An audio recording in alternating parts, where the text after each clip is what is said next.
Hi, today we're going to delve into the answer to the question, how do injuries affect an athlete's mental health? We often think about the physical aspect and the physical nature of injuries, but injuries also have a large impact on the psychology or the mindset of the athlete. And today we'll be exploring that, so stay tuned.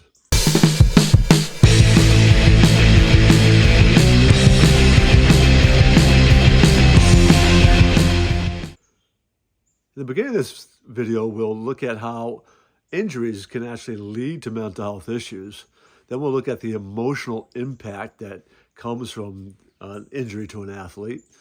Then we're going to actually also look at how mental health can impact injury rate. We'll look at a holistic approach to dealing with athletes' injuries and injury prevention. We'll begin by taking a look at how injuries can actually lead to mental health issues. Then we're going to look at the emotional aspect of injuries and its impact on your mental health.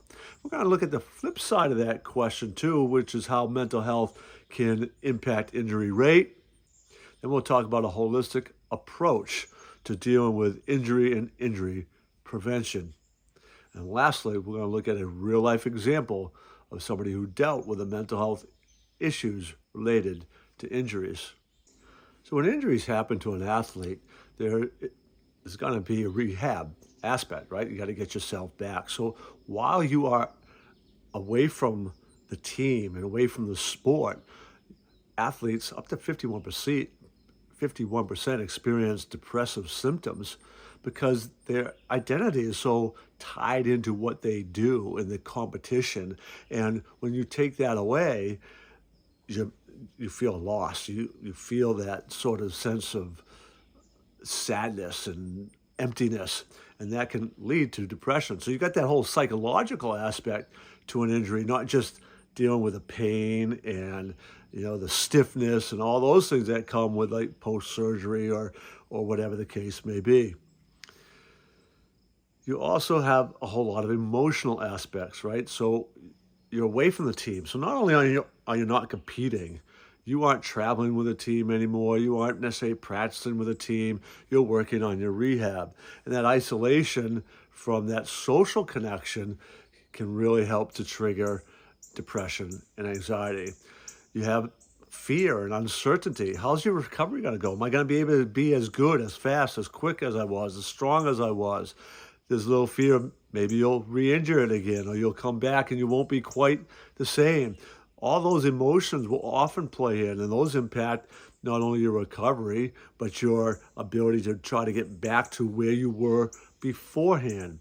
And it doesn't matter what level you're competing at, those fears and emotions are going to be similar across the spectrum. In some cases, if you are a top level athlete, it can be even worse because the higher up you are in that progression, whether it's NCAA Division I or professionally, right? Your identity is even more entwined with your performance and that competitive nature and the time demands. So losing that can have a pretty significant impact on your mental health. There is another thing to consider too, and that is the reciprocal aspect of this whole mental health idea in injuries. So yes, getting injured can impact your mental health, but your mental health can also impact how easily you get injured. There was a study done in the NCAA that said athletes who experienced anxiety or the symptoms of anxiety were 2.1 times more likely to get injured.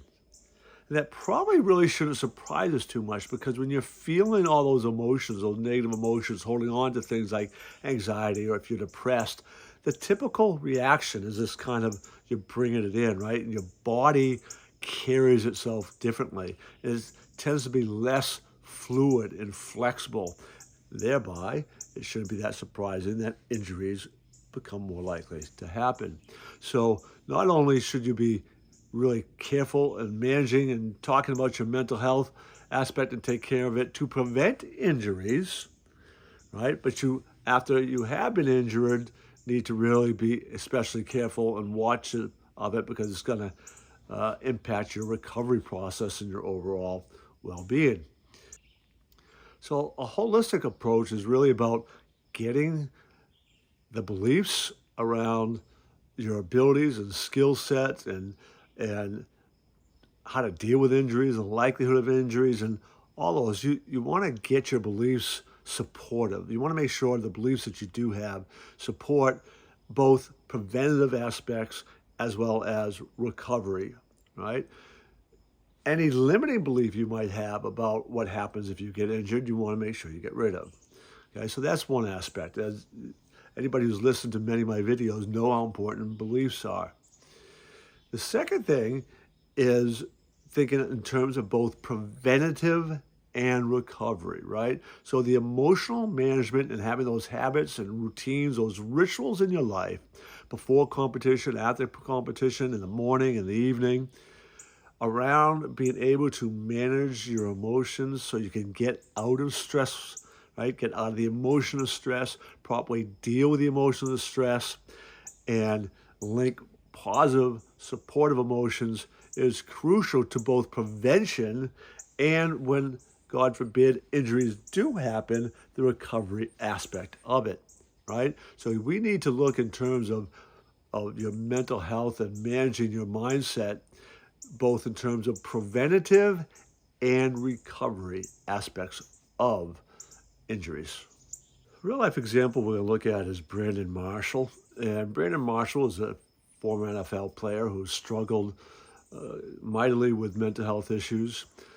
Not fully connect those mental health issues with the violence and the head injury aspect that is common in the NFL. But we do know that head injuries do have an impact on behavior and emotionality and mental health issues. In Brandon Marshall's particular case, the issues that he was dealing with, his mental health, impacted his relationships both professionally and personally. He had behavioral issues, he ran into legal problems, and he himself became outspoken about the challenges that he faced with his mental health. Now, again, whether those were directly tied to head injuries or not, the injury aspect of head injuries and football and the violence of that absolutely do have, we know this, an impact on one's mental health.